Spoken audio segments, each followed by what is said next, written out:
Salam alaikum Zoul, bonsoir. Nous commémorons aujourd'hui le deuxième anniversaire de la mort, de la disparition de M. Hussein Ait Ahmed, Rabbi yarhamou.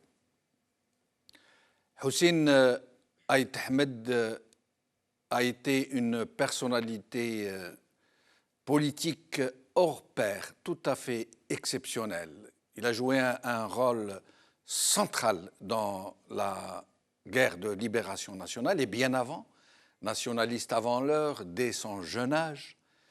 Il a mené une lutte tout azimut, si on peut dire, militant politique très engagé, très à gauche, et il a beaucoup souffert après l'indépendance du régime naissant qui, à ce jour, est encore aux commandes du pays, un régime qu'il a combattu. Et nous allons parler avec nos invités donc, de la personnalité de M. Ait Ahmed, de son parcours, dans cette émission de la couverture spéciale autour de la commémoration de sa disparition. Avec moi ici, pour en parler, Fatih Bendali, secrétaire général Jil Jadid d'Europe. Merci. Fatih Bonsoir, Bendali. Merci pour l'invitation. Merci. Samir Ghazlaoui, journaliste. Merci Samir. Merci. Hussein Jidel, anthropologue. Merci Hussein d'être avec nous. Merci. Alors, Hussein Ait Ahmed, personnellement, je ne sais pas pourquoi, mais ma perception de ce grand personnage est celle d'un homme très ouvert, très, comment dirais-je, très conciliant. Par exemple, il a toujours beaucoup respecté Msalih El-Haj, qui à un certain moment était devenu son adversaire politique. Il a fait la paix avec Ben Bella, dont on sait tout le mal qu'il a enduré avec lui. Et il a été de ceux qui ont fait Saint-Égidio, alors que tout le monde sait que ses convictions sont tout ce qu'on veut, sauf islamistes. Il était de ceux qui avaient beaucoup compté dans la revendication culturelle berbère. Pourtant, on ne l'a jamais entendu stigmatiser comment dirais-je, la dimension arabe de notre personnalité, de notre identité commune. Il a toujours soutenu les peuples.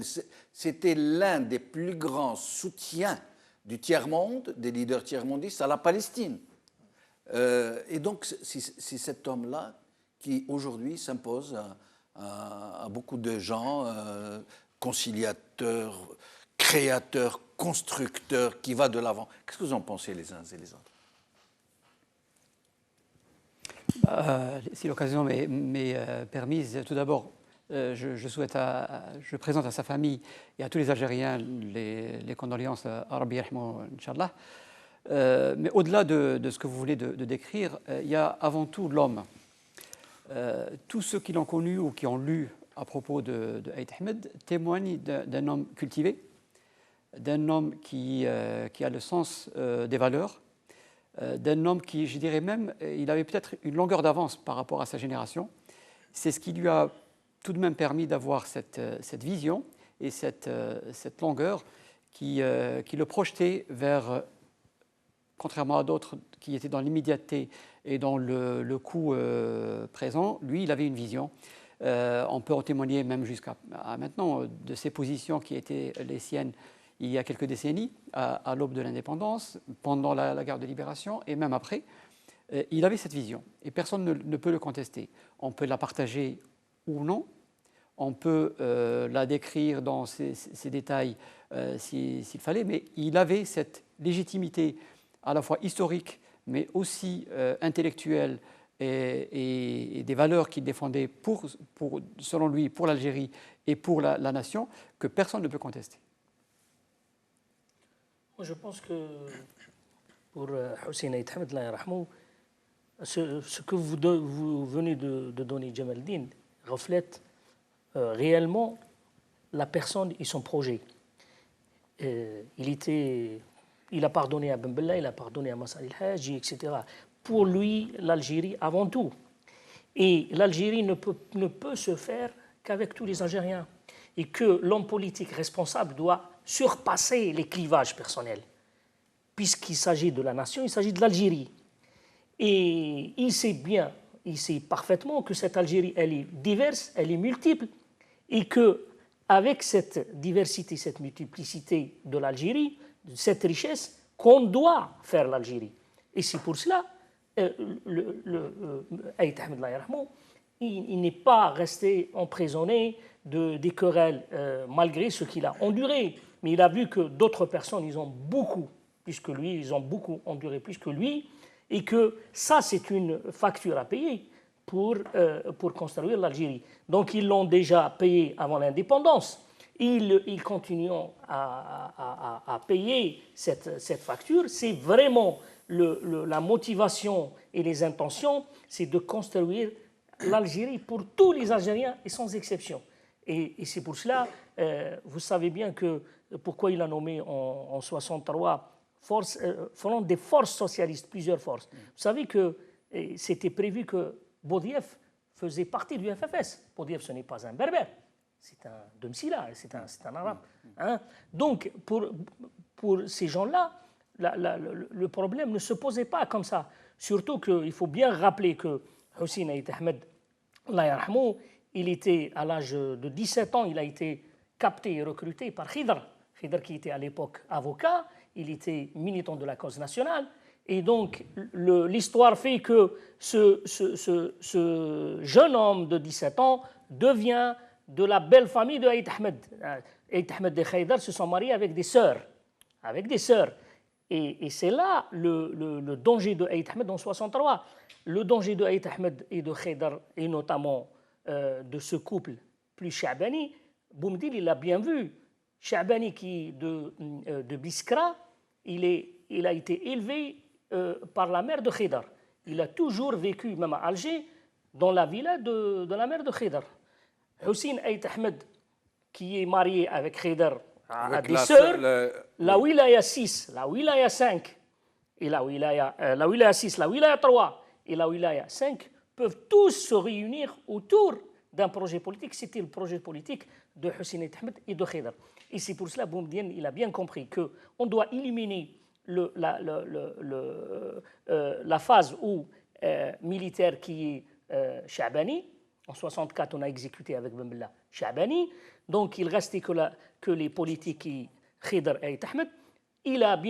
C'est bien le plus dangereux sur le plan de la production des idées, c'était Khidr, parce que Aït Ahmed, il était aussi beaucoup plus dans l'action, dans le militantisme, dans la mobilisation. Mais Khidr aussi, il était quelqu'un de grand stratège, quelqu'un de très éveillé, et donc on a éliminé aussi Khidr. Aït Ahmed, après, il a été neutralisé, après le combat militaire, les maquis du FFS, le maquis du FFS, etc. Mais Aït Ahmed, comme je dis, je le résume, quand il a vu que l'Algérie ne peut se faire qu'avec tous ses enfants et avec toutes ses diversités, et que le projet national ne peut être qu'un projet démocratique, et qu'on doit revenir dessus, jusqu'au dernier jour de sa vie, Aït Ahmed demandait une constituante pour construire un État civil, parce qu'il sait pertinemment que l'État qui dirige l'Algérie depuis 1962 est un État militaire, et que c'est les militaires qui dirigent l'Algérie jusqu'à aujourd'hui, et que même s'il y a un partage entre les militaires et les civils que représentait Bouteflika, sans les militaires, Bouteflika ne pouvait pas régner dans cet État et jusqu'à aujourd'hui. Et donc, il a bien vu que le projet du SOMAM, le projet du 1er novembre 1954, c'était un État civil, ce qui a été avorté en 1962. Donc, il a continué à combattre, et peut-être on reviendra sur ce projet de Hussein Aït Ahmed, comment il envisageait la création de cet État civil et démocratique. Est-ce que quelqu'un sait ce qui est devenu le statut des martyrs du FFS, des maquis du FFS? Parce que ceux de l'autre côté, ceux qui combattaient les troupes de Ben Bella et Boumediene, qui sont décédés, ils ont été inscrits à l'actif des Chouhada. Mais est-ce que du côté du FFS... Ce qui s'est passé durant le conflit entre septembre 63 et octobre 64, c'était dans un cadre d'affrontement littéralement fratricide. Exactement, en opération de ratissage de l'armée régulière, l'INP qui venait de remplacer l'ILN. Et du coup, les militants du FFS qui sont décédés, ils ont même été privés de leur qualification de Moudjahid. Et jusqu'à maintenant, le pouvoir refuse toute proposition du FFS pour reconnaître le statut de martyr, non seulement martyrs du FFS, mais aussi ceux de mai 1945. Les Algériens... Oui. Les martyrs ne sont que ceux qui sont décédés à partir du 1er janvier 1954. Ceux qui sont décédés après, même en combattant le colonialisme français... Le 1er novembre, vous voulez dire. Le 1er novembre, oui. Pardon. Et oui, jusqu'à 62, jusqu'à mars, voire 5 juillet 1962. Et puis, sinon, les autres, non. Mais sinon, l'homme, Aït Ahmed, l'homme, un homme dont la vie est pleine comme une pomme, et il ne s'est pas contenté de faire dans le militantisme, dans le combat politique. C'est le jeune homme qui a poussé, autodidacte, qui a poussé des études aussi loin qu'il pouvait, jusqu'à obtenir un doctorat, je crois, qui faisait de la musique, du sport. On connaît un peu cette vidéo qui circule sur lui, où on le voit en train de jongler avec un ballon de façon très talentueuse. Il y a même une photo sur les réseaux sociaux où il passe, je crois que c'était une image prise en Suisse, il passe comme ça devant une moto, une grosse moto, elle lui plaît, il monte dessus pour essayer. Donc c'était un homme vraiment très polyvalent, très proche, passionné, très proche des gens. Et il ne se disait pas, c'est-à-dire qu'il était en dessus de son peuple. Et il y a même une anecdote qui est intéressante. Quand il est rentré en Algérie en 1999 pour participer à l'élection présidentielle, il y avait ses camarades du FFS qui ont ramené un ami du parti, qui était lui aussi militant.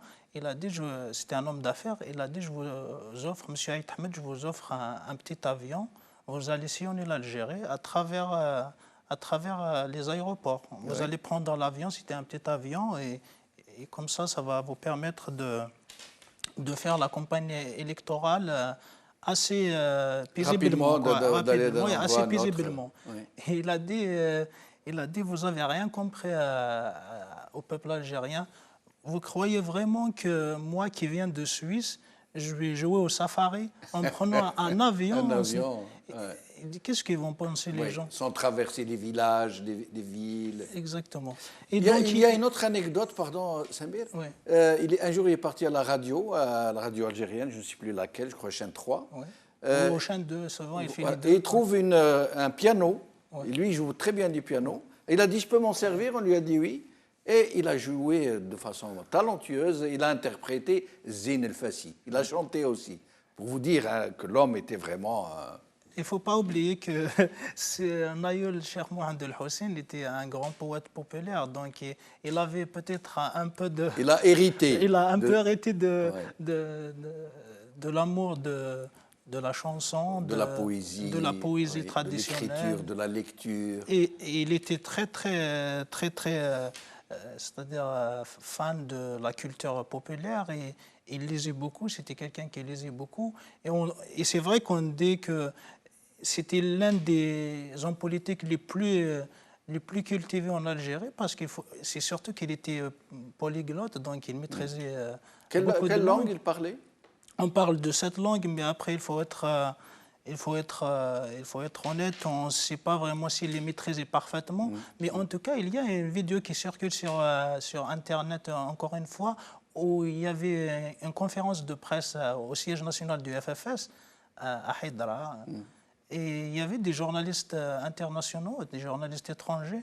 qui posaient des questions avec leur langue d'origine, espagnol, italien. Ils répondaient avec Ils répondaient dans la langue des journalistes. Exactement. Il y avait aussi la conférence, d'ailleurs je vous conseille de la voir sur Internet, la conférence complète, la conférence de presse complète de la conférence de Londres en 85.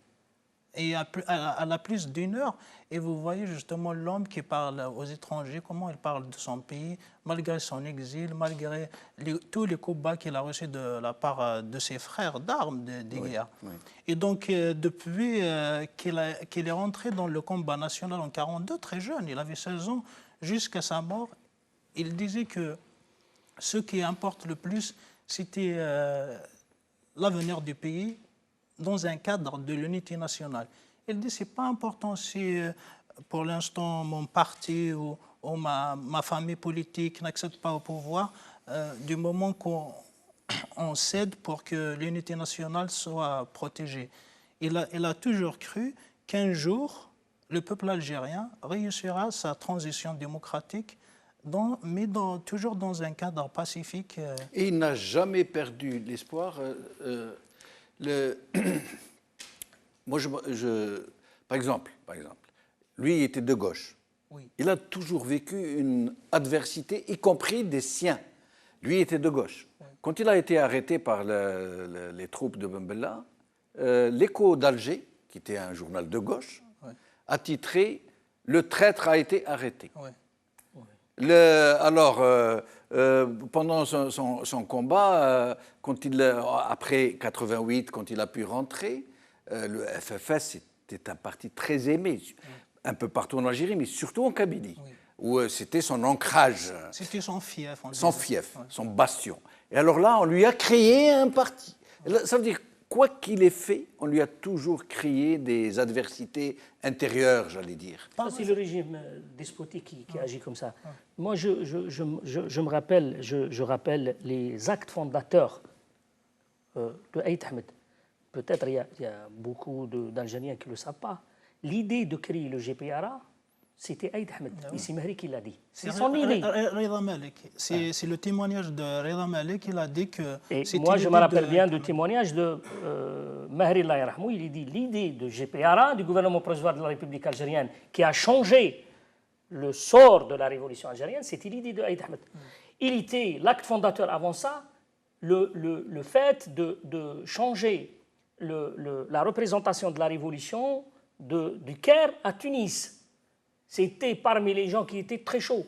Et ils disent certains que Ben Bella, qui avait une relation très étroite avec Nasser et avec la sœur de Nasser, ne voulait pas, il n'a jamais oublié que Aït Ahmed et les autres ont réussi à faire ce coup, transférer la révolution du Caire à Tunis. Parce qu'à certains moments, comme disait l'ancien responsable du service de renseignement égyptien dans ses mémoires, disait que Nasser, il venait avec une feuille avec l'ordre du jour. C'est-à-dire la révolution, elle n'existe plus, les Algériens. Donc, c'est des actes fondateurs. Aussi, autre chose, l'idée juste après la constitution du GPRA, même avant GPRA, Aït Ahmed avait l'idée, il a mis d'ailleurs les bases de la diplomatie algérienne, parce que lui, Krim et d'autres, ils ont décidé d'y aller voir les grandes puissances et les amis de la cause algérienne, la Chine, la Yougoslavie, etc. Et on sait bien comment il s'est déplacé à New York, Aït Ahmed, pour plaider la cause algérienne. Donc, ce sont des actes fondamentaux, des actes fondateurs pour la révolution algérienne, et qu'on doit, à cette occasion, souligner et dire aux gens que ce bonhomme, il avait quand même, comme disait M. Bendali, il avait de l'avance. Il savait que l'indépendance est une question de temps, parce qu'on ne peut pas, comment dirais-je, vaincre un peuple qui plaide et qui s'est soulevé pour sa cause. Il y aura de l'Algérie indépendante, il y aura de l'indépendance, mais quel État voulons-nous? Et dans cet esprit, et donc il a commencé par ces actes fondamentaux. Mais il avait aussi une vision lucide, constante. Par exemple, cet objectif d'aboutir à une dynamique pour aller vers une constituante. Il l'a toujours porté. Il n'a jamais changé d'avis. Il a toujours dit que le seul moyen d'aller vers un demain démocratique, était de lancer une dynamique constituante. Peut-être même avant son chemin politique ou sa vision politique, ce qu'on retient aussi de Aït Ahmed, peut-être avant l'homme politique, il y a aussi sa position de défenseur de la démocratie. Oui. Quels que soient les bords, quelles que soient les tendances, il était le premier à défendre un État démocratique, un État de droit. Et il a passé toute sa vie au détriment de sa liberté et de ses droits à défendre mordicus cette ligne-là. On a parlé aussi du fait qu'il était cultivé. À côté de la démocratie, il y a aussi une autre cause qu'il a toujours défendue, même s'il était aussi concerné par c'était la défense des droits de l'homme. Oui. C'est aussi l'un des porteurs de cette noble cause, qui continue jusqu'à maintenant, parce qu'il savait très probablement que de l'intérieur, ayant vécu des choses, il voyait que sans la constituante, en laissant faire l'autre bande, qui était plutôt du camp adverse par rapport à sa vision, la démocratie et les droits de l'homme n'étaient pas leur priorité. Et Sant'Egidio, ce fameux Sant'Egidio, là où il avait été traité de traître, un peu partout, y compris par les plus proches, y compris par ceux-là même qui faisaient partie du FFS et qui après s'en étaient détachés. Oui. Parlons-en. Oui. Sant'Egidio, c'était en fait une énième répétition de cette accusation de trahison. Parce qu'il ne faut pas oublier que Hussein Aït Ahmed a été déjà traité de traître en 1949 lors de la crise berbériste, enfin, entre guillemets, dite berbériste. Oui, oui. En 1962, quand il a démissionné du gouvernement de toutes les instances de la révolution algérienne, en 1963, lors de sa création du FFS, et puis en 88, plutôt en 89, quand il est rentré en Algérie, au sein même de son parti, il y avait des gens qui ont dit qu'en réalité, il a trahi parce 99. que... Non, plutôt en 89. Quand il est rentré, il y avait une dissidence au sein du FFS qui disait qu'il a trahi le fondement du FFS. Et donc, arrive le 13 janvier 1995, où Aït Ahmed, il était certes à l'initiative, mais il n'était pas tout seul. Le contrat de Rome, c'était un travail de toute l'opposition algérienne. Il y avait Mahri aussi, il y avait le fils, il y avait Ali Yahya Abdenour, au nom de la Ligue algérienne de la défense des droits de l'homme, il y avait le PT, tout ce qu'il y avait comme parti politique actif à l'époque était à Sant'Egidio. Mais il y avait certaines tendances politiques éradicatrices, entre guillemets, à l'époque, qui ont dit c'était donner le pouvoir aux islamistes. Il y avait notamment le RCD en tant que parti et formation politique, et il y avait des intellectuels, ce qu'on appelait les anciens paxistes, qui étaient un peu plus de l'aile... très éradicatrice. Éradicatrice. Oui, mais allez-y. Et donc, quand ils ont fait la réunion de Sant'Egidio, l'objectif, ce n'était pas du tout de donner le pouvoir au fils, c'était de trouver une solution pacifique de sortie de crise. Et il y avait des élections où le fils a participé, non pas en tant que groupe armé, non pas en tant qu'insurrection militaire ou quoi que ce soit, c'était un parti politique légal. Il a participé à des élections organisées, pas par lui, mais par le gouvernement algérien. Donc il a gagné des élections. On peut parler des conditions, on peut parler de tout ce que vous voulez, mais c'était un parti légal. Il a gagné des élections, donc il fallait au moins respecter la volonté populaire. Quelles que soient les raisons de sa victoire. On peut... Mais Aït Ahmed le disait, il disait ni république islamiste, ni État policier. Mais cela ne l'a pas empêché de reconnaître la victoire du fils et de dire il y a encore un deuxième tour, il faut aller au deuxième tour, et puis ce n'est qu'un côté du pouvoir, c'est le pouvoir législatif. Oui, Oui. il disait, pour revenir, pourquoi on revient en arrière, c'est pour comprendre Saint-Égidio. Donc je prends quelques minutes pour Oui, revenir oui, en arrière bien sûr. justement.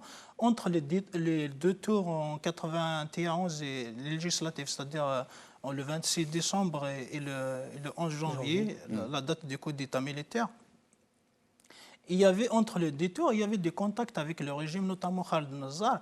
Ils lui ont dit, c'est Houssine, là, on est un peu piégé, il y a le fils qui arrive en tête, il risque de gagner la majorité au deuxième tour et on sera complètement perdu, c'est-à-dire la République sera perdue. Et donc il dit, mais non, rien n'est perdu.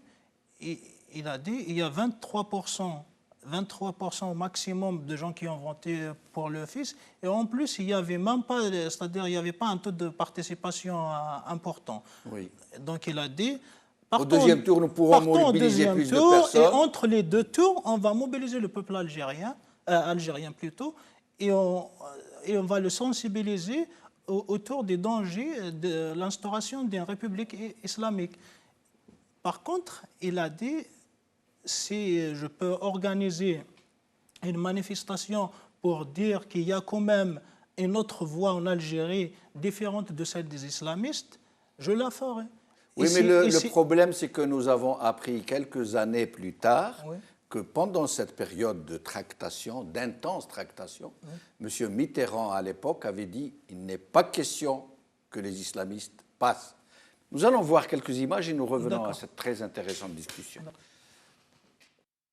Oui, oui, on vous entend. Oui, j'ai deux questions à M. Aït Ahmed.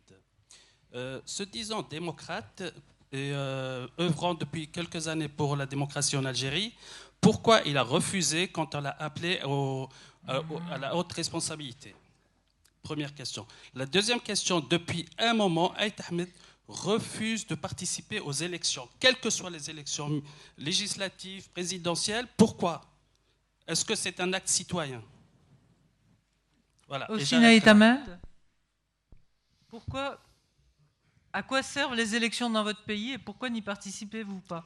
Ben oui, c'est le général, comment il s'appelle, Nezar. Il s'était étonné que je n'ai pas accepté d'être chef de l'État. Il tombait des nues. Il pensait que, comment refuser d'être honoré? Mais je vais être comme ça. Je vais avaliser toutes leurs décisions, toutes leurs politiques, tous leurs massacres, tous les effets de destruction et de déshonneur de notre pays. Comment voulez-vous que... J'ai été frappé par le fait que l'ex-ministre des droits de l'homme, qui était chef de la Fédération de France, m'a dit on lui a proposé d'être... Il a refusé. On lui a proposé d'être président. C'est quoi ça? Moi, j'ai mes convictions. Ce qui m'importe, ce sont les souffrances du peuple algérien. Ah, Dedda. Les vrais. C'était un homme qui a tout le temps refusé de négocier quoi que ce soit au détriment de l'avenir de son peuple. Et quand il a dit à Nazar, entre vous et moi, monsieur, il y a un fleuve de sang. Un fleuve de sang. C'est dans la même conférence. Ouais. Juste deux choses pour moi à souligner. Premièrement, c'est qu'entre les deux tours, quand même, il avait toujours cette intelligence politique. Il a négocié avec Mahri, avec Hachani, la configuration politique du 12e tour. Et Hachani, il a apporté beaucoup de souplesse. Ils se sont mis d'accord pour que le fils n'obtienne pas la majorité absolue, qu'il y a des sièges... Pour ne pas faire peur. Pour ne pas faire peur. Et cette réconciliation, cette intelligence politique, il l'a toujours eue. Deux choses. Deuxième chose, c'est que pourquoi la constituante? Pourquoi il a toujours incité pour la constituante? Pour deux choses, pour moi. Deux choses importantes. Premièrement, le pouvoir algérien, malgré les élections successives, il n'est pas légitime. Parce qu'il a commencé d'un coup d'État de 1962, et peut-être pour certains en 1956, avec l'assassinat de Abban. En 1957. Oui, Abban en 1955, mais 1956, c'est avec la création du noyau du service de renseignement algérien, Bossof et Boumdine et la clique. mais aussi deux choses. C'est uniquement à travers une assemblée constituante que toutes les sensibilités algériennes seront représentées. On ne va pas exclure. C'est le peuple algérien dans sa diversité, à travers la constituante, il va élire ses représentants et qui vont travailler pour un projet qui regroupe tous les Algériens. Et c'est là l'idée de la constituante, elle est dangereuse. Et c'est là aussi, dans cette constituante, où on doit faire sortir ceux qui sont à l'origine du mal algérien, que ce sont les putschistes de 62 et qui sont jusqu'à aujourd'hui, ça veut dire les militaires, et d'ailleurs ce n'est même pas les militaires de l'armée algérienne, de l'ALN, ce sont les officiers de l'armée française qui sont accaparés le pouvoir, et avec la complicité de Boumedienne, et d'ailleurs. Et c'est Boumedienne qui leur a donné cette force, et nous sommes en train de cultiver ce que Boumedienne a semé. Il y a une question pour ça, je vais y arriver. Mais moi, ce que j'aimerais comprendre, comment un tel homme, d'une telle envergure, on a vu les manifestations du 2 janvier 92, certains parlent d'1 million. 500 000 à 1 million. Et 1 million. On a vu les images. Ouais. Comment cet homme qui a une telle vision, qui est très proche du peuple, qui aime, comment a-t-on réussi à le ghettoiser à la seule Kabylie? Et encore, comment a-t-on réussi dans la même Kabylie à disperser les gens qui étaient autour de lui, y compris qui étaient avec lui dans son parti? Comment ont-ils fait ces gens qui... N'oublions pas qu'il y a quelque chose, n'oublions pas qu'il y a des querelles personnelles, ça. Même si lui, il a essayé de les outrepasser, mais les autres, la Kabylie, comme le reste des régions algériennes, ils ont donné à la révolution algérienne les maîtres de la révolution. Les maîtres de la révolution. Oui, vous avez Aït Ahmed, mais vous avez Karim Belkacem. Et après, parmi les militaires, vous avez Amran, vous avez Amiroche. Non, Amiroche, etc. Ce sont les gens qui avaient les postes clés de la révolution algérienne, et les querelles de Zaïm et de personnel sont là. Et c'est pour cela... Mais je crois qu'il y a autre chose que ça. Il y a autre chose. Après l'indépendance, on a pu, le régime, il a pu... Regardez comment Karim, il est décidé tout seul. Parce que Karim, ce n'est pas un stratège politique. C'est un militaire. Bon, attendez, c'est un homme. C'est le bonhomme qui était ministre de la Défense, mais qui a été le responsable des affaires extérieures de l'Algérie. Mais c'est un homme des affaires étrangères. Responsable des négociations de Oui. Et le principal négociateur je dis ça, ça veut dire le monsieur, il s'était coupé de tous les partis politiques. Oui, après l'indépendance, il avait fait effectivement quelques erreurs. Alors, Aït Ahmed, pour moi, Aït Ahmed, on a surfé sur la division en Kabylie entre les Zaïm, et Aït Ahmed, qui regroupait, comme disait tout à l'heure, le danger, puisqu'il pouvait être dans une composante politique diverse. Donc, le pouvoir a bien joué sur ça, il l'a bien fait. Et surtout, après le retrait de Mohamed Ouelhadj du FFS. Donc, c'est l'affaiblissement aussi. Mais Hussein, on va voir l'autre aspect, cette explication est bonne, elle est vraie. Mais on va voir l'autre versant dont va nous parler Samir, mais avant, nous allons montrer quelques images de Hussein Aït Ahmed Rabbi Rahmou, où on va voir l'homme dans toutes ses dimensions humaines. Regardez.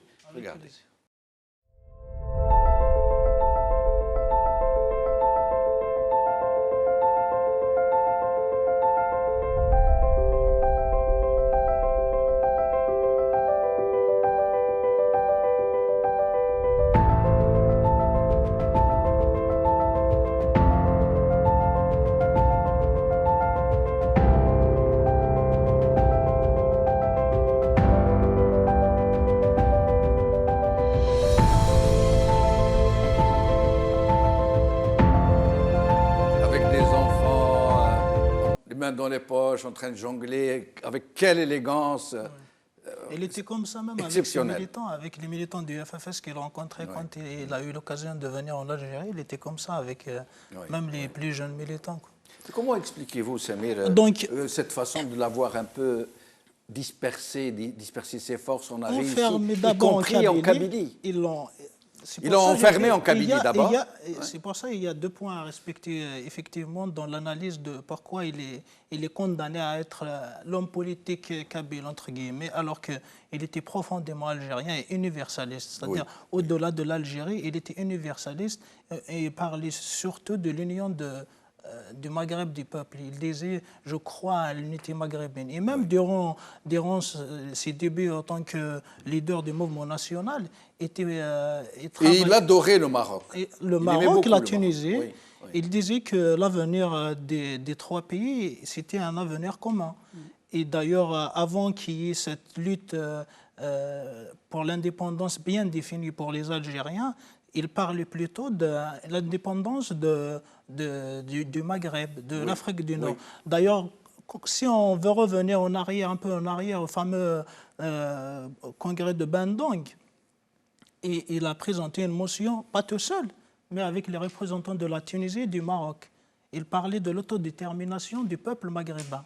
Donc, pour revenir au pourquoi, il y avait effectivement, ce a parlé notre ami, qui concerne certaines luttes intestines au sein du parti, et puis certains différents personnels, et effectivement des luttes de zaïmisme, ça existe, c'est vrai, mais il y avait surtout une lutte idéologique qui remonte au mouvement national.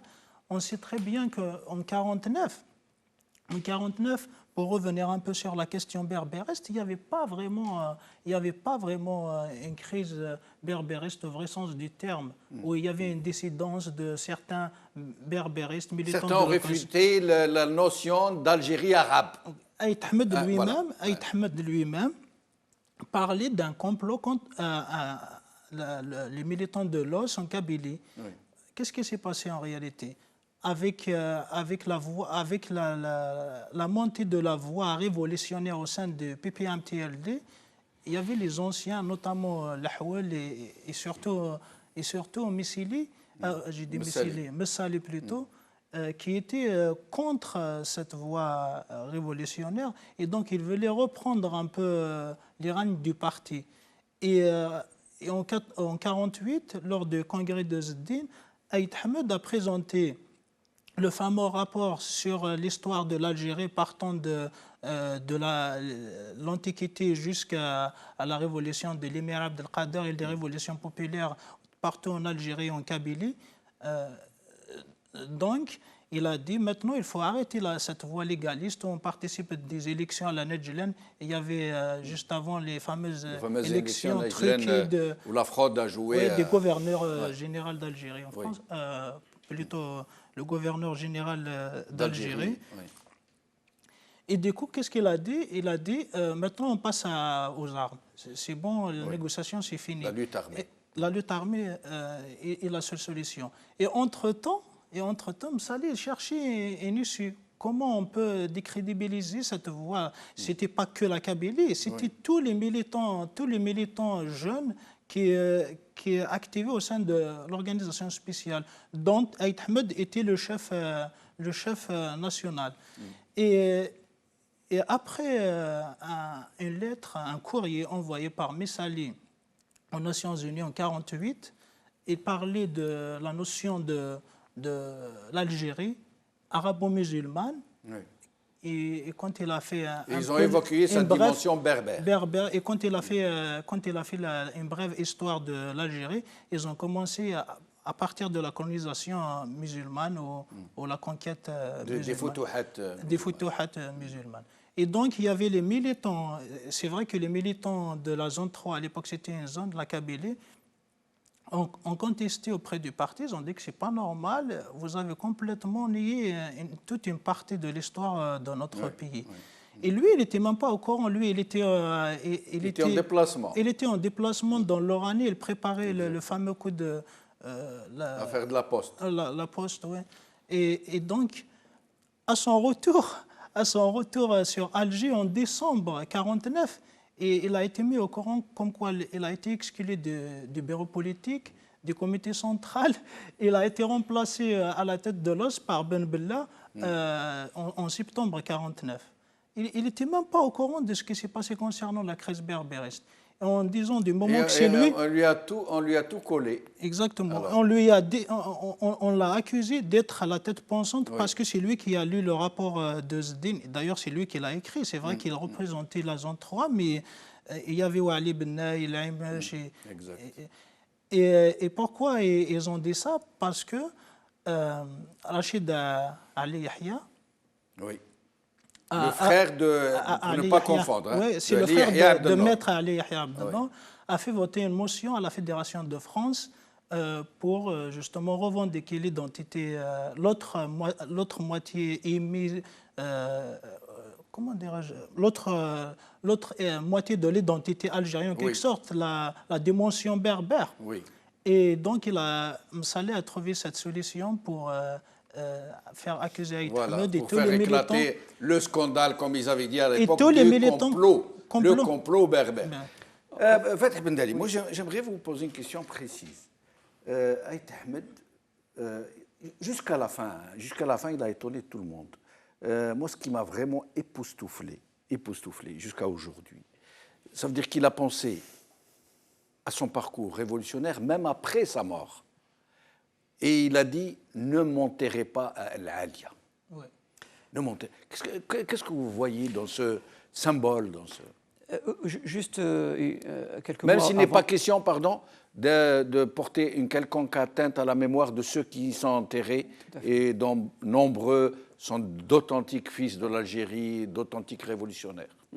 On peut y trouver ou avoir une lecture politique aussi dans ce choix. Parce que c'était son choix et il a été exaucé comme de coutume. C'était une volonté aussi de se démarquer de ceux qui sont à l'Alia avec, bien sûr, tout le respect qu'on leur doit, parce que c'est quand même le symbole aussi de la résistance et des shuhada, Allah yarhamhum. Mais c'était une manière à lui de se démarquer, parce que si on regarde un peu sur le rétroviseur avec un bref résumé, si tant est qu'on puisse résumer le parcours si riche et si varié de Hussein Aït Ahmed, Allah yarhamou. On peut globalement le scinder en deux parties. Sa vie avant les ouvertures démocratiques de 88-90, tout ce qui était avant cette partie-là, il était quasiment le seul à incarner l'opposition contre tous, même avant l'indépendance et après, avec tout l'exil qu'il a subi. Il était dans la clandestinité, son militantisme était écarté, il était opprimé. Ça, c'était Aït Ahmed qui était le symbole de l'opposition au système avec les moyens dont il disposait. À l'ouverture des années 90, il a saisi cette possibilité pour officialiser le FFS, pour lui donner une assise légitime, etc. Mais ce n'est plus le même parcours qu'il a pu avoir en tant qu'opposant tout seul, avec un paysage politique qui était varié, où les gens pouvaient s'adresser à plusieurs partis politiques dans l'absolu, et du coup, ce n'est plus le même Hussein Aït Ahmed. On peut aussi légitimement se poser la question sur l'héritage qu'il a pu laisser au sein du FFS. Je parle de l'héritage politique, bien sûr, de ces idéaux qu'il a toujours défendus et portés à bras-le-corps. Malheureusement, pas grand-chose. Force est de constater que le FFS, pour des raisons X et Y, qui n'est peut-être pas le moment de discuter ici, mais l'héritage politique d'Aït Ahmed, on ne le voit pas trop clairement. Certains disent même qu'il a été dévoyé. Probablement, avec certaines alliances. Pas seulement après sa mort, durant ces derniers jours, quand il était malade, on ne le voyait plus. On ne savait plus qui parlait en son nom, qui lui faisait dire des choses. Voilà. Alors après, on peut aussi se poser la question de l'image du Zaïm qu'il incarnait à juste titre et en toute légitimité, qui s'est après effrité avec la maladie, avec l'âge, etc. C'est naturel, c'est de la biologie. Oui, bien sûr. Mais intellectuellement, le message qui est porté par Hussein Ait Ahmed, il n'a plus écho chez beaucoup de ses partisans à l'heure actuelle. Il y a une question... C'est ce qui a fait aussi dire à certains que, malheureusement, Hussein Ait Ahmed a peut-être perdu son rendez-vous avec l'histoire à un moment donné, où il aurait pu faire des choix qu'il n'a pas fait. Mais peut-être parce qu'il n'était plus en mesure de les faire, la maladie. Probablement. Une question. Hussein, Ait Ahmed lui-même, on a parlé, il a confié publiquement que l'affaire du fameux déplacement de M. Bouteflika à la prison d'Aulnay. Oui. Alors, je résume. Entre 1959 et 1961, les opérations Chal ont littéralement laminé la LN de l'intérieur. Ce que les historiens ne disent pas suffisamment fort, et que la LN de l'intérieur a été complètement laminée. Les gens, et à plus forte raison que dans les opérations Chal, il y avait l'île Maurice, les barbelés, ça veut dire que même les armements ne pouvaient plus venir du Maroc et surtout de Tunisie. Et Boumediene, qui était à l'époque le patron de l'armée aux frontières, hein, chef d'état-major général. Depuis 1961. Voilà. Alors, à ce moment-là, l'indépendance commençait à se dessiner. De Gaulle commençait à montrer des signes que l'Algérie allait vers l'indépendance. Et donc, on a voulu, très certainement, du côté français, que ce ne soit pas le GPRA qui prenne le pouvoir de l'Algérie indépendante, mais l'armée des frontières, qui était globalement constituée des déserteurs de l'armée française, autour de Boumediene. Et alors, à ce moment-là, je ne sais pas qui, certains disent De Gaulle, a demandé à Mohamed el-Khams, le roi du Maroc, de délivrer un passeport marocain à Bouteflika, parce que Bouteflika ne pouvait pas aller dans une prison française en pleine guerre de libération visiter les prisonniers historiques. Donc il est venu en tant... Je finis juste. Il est venu en tant que Marocain rendre visite aux prisonniers politiques historiques. Pourquoi? Pour porter une proposition de Boumediene. C'est Ait Ahmed qui dit ça, hein, pour dire, voilà, messieurs, laissez tomber le GPRA, on ne va pas le laisser passer. C'est un de vous qui va devenir président à une condition, plutôt à deux conditions. Que Boumediene soit le vice-président et qu'il soit ministre de la Défense. Parce qu'à l'époque, il ne pouvait pas être président, il n'était pas connu. Donc il fallait mettre un historique le temps qu'il se prépare pour prendre le pouvoir. Et donc c'est Ait Ahmed qui l'a dit. Et ça, c'est le fondement, c'est l'acte fondateur de l'actuel régime hussein-jite. Qu'est-ce que vous en pensez? Est-ce que vous pensez, Jamaldine, que les Français ne connaissaient pas Bouteflika, quel que soit le passeport de voyage? Oui, mais ils le connaissaient. Non, mais attendez. Je sais. Donc Bouteflika est venu chargé d'une mission de l'armée des frontières qui ont déjà préparé leur coup. D'ailleurs, je rappelle juste, en 2012, il y avait un colloque sur Bosov, à Milia, sa ville natale. Son frère, son ami, colonel Boukhari, disait que Bosov et Boumediene réfléchissaient depuis 1956 à la forme de l'État de l'Algérie indépendante. C'est-à-dire, ces gens-là, ils ont décidé de prendre le pouvoir en 1956. Et d'ailleurs, le premier acte fondateur de ça, du coup d'État de 62, c'était éliminer le plus intelligent, celui qui a réussi à organiser la révolution algérienne, quels que soient les reproches qu'on peut reprocher à Ben, la yarahmou. Mais c'était de l'intelligence. Et c'est là où on a décidé que l'Algérie ne sera jamais gouvernée par les intelligences ni par les intelligents. Alors, donc, cet acte, oui, notons aussi que Bouteflika, il a vu Boudiaf, et Boudiaf, il était insultant à son égard. Il lui a dit, mais c'est qui celui-là, Boumediene? Non, il lui a fait des mots, des gros mots. C'est qui Boumediene? C'est qui celui-là qui vient? C'est quand il lui a proposé d'être chef de l'État. Oui. Donc, parce qu'il y avait... Alors, il a proposé à Boudiaf et à Ben Bella, mais pas à Ait Ahmed. Alors, parce qu'il savait qu'il n'allait pas accepter. Oui, parce qu'il ne savait pas qu'il n'avait pas accepté, mais c'est que, il y avait, d'après mes connaissances, et je pense que, malheureusement, le premier ministre de la justice algérienne, Bentoumi, qui était un très proche de Khidr, il a apporté un autre détail qui est très important. Il disait, il ne l'a pas écrit, mais moi je l'ai entendu de d'autres personnes, c'est qu'il y avait un compromis entre les 5, que le premier président, ça sera élu démocratiquement. Il n'a pas ni désigné, ni d'aucune ni instance. par l'armée, ni par... aucune instance. Aucune instance. Aucune instance. Ce qui explique peut-être que le dernier congrès de Tripoli de 61, il n'a pas été clos jusqu'à aujourd'hui. Oui. Hein, Ils ont levé la séance et elle n'a jamais repris. Donc, Aït Ahmed aussi, Aït Ahmed, je relève que Aït Ahmed, il a toujours refusé d'accéder au pouvoir hors la volonté du peuple. En 92, quand il avait la manifestation, il avait la possibilité d'accéder au pouvoir. Il avait la possibilité de pousser les choses et de faire... Il a dit, on s'est approché, on m'a proposé... Non, mais ça c'est un cadeau empoisonné. Oui. Mais là, il pouvait servir de la révolution et de la rue qui le portait. De porter, oui. Il avait la possibilité d'accéder, mais il n'a pas voulu. Il n'a pas voulu. Certains lui reprochaient ça, c'est qu'il n'a pas le courage, il ne veut pas prendre le pouvoir. Mais c'est qu'il était aussi légitimiste que... C'est un vrai démocrate. Une seule chose, jusqu'à aujourd'hui, vous savez, tout le monde reconnaît que la seule école politique en Algérie, c'était quoi? C'était le FFS. Oui. Et qui a fondé la FFS? C'est Aït Ahmed. Oui. Donc toute la classe politique est passée par le FFS. Donc tous, ils ont pris de l'esprit de Aït Ahmed, qu'on veut ou qu'on ne veut pas. Et ça, c'est un acte aussi important à souligner.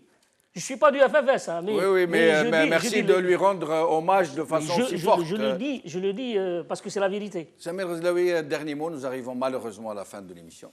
Oui, c'est vrai que pour rendre hommage à un tel homme, il faut beaucoup plus qu'une émission. Mais il y aura d'autres émissions. C'est une émission dont la couverture spéciale. C'est vrai. Il y en aura d'autres. Hein. Et je dis souvent que pour raconter, si on veut raconter l'histoire de Hussein Aït Ahmed, en fait, on ne se rend pas compte, mais on raconte l'histoire de l'Algérie contemporaine de plus de 70 ans.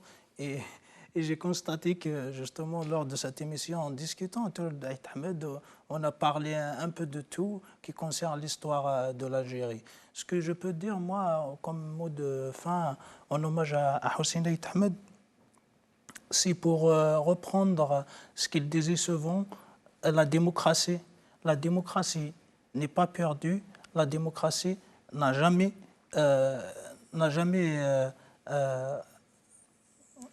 perdu espoir en Algérie. C'est-à-dire même jusqu'à la dernière minute de sa vie, malgré tous les échecs, on l'a traité de tous les noms, il croyait encore et toujours qu'un jour, le peuple algérien réussira à construire ce qu'il appelait un système politique de non-retour démocratique par rapport à tout ce qu'on a vécu depuis l'indépendance.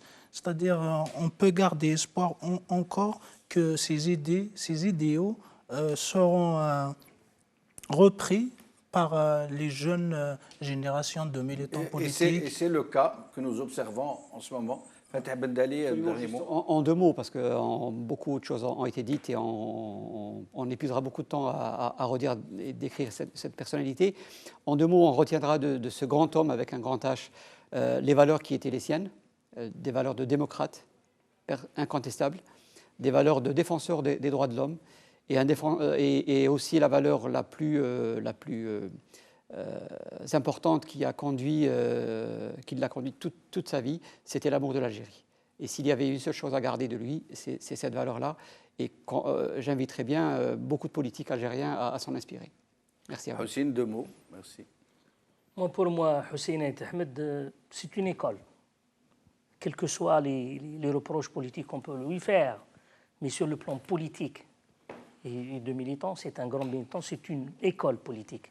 Et comme je disais tout à l'heure, toute la classe politique algérienne jusqu'à aujourd'hui est passée par la seule école que lui a fondée, c'est-à-dire l'école du FFS. Donc on est dans l'esprit de Aït Ahmed.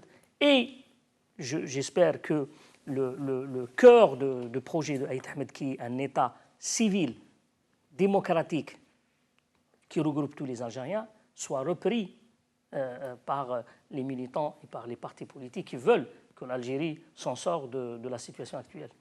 Merci à vous trois. Une chose est certaine, c'est que cet homme est déjà rentré dans l'histoire de l'Algérie et pas seulement, dans l'histoire du Grand Maghreb dont il était un grand rêveur. Quelques images avant de vous quitter.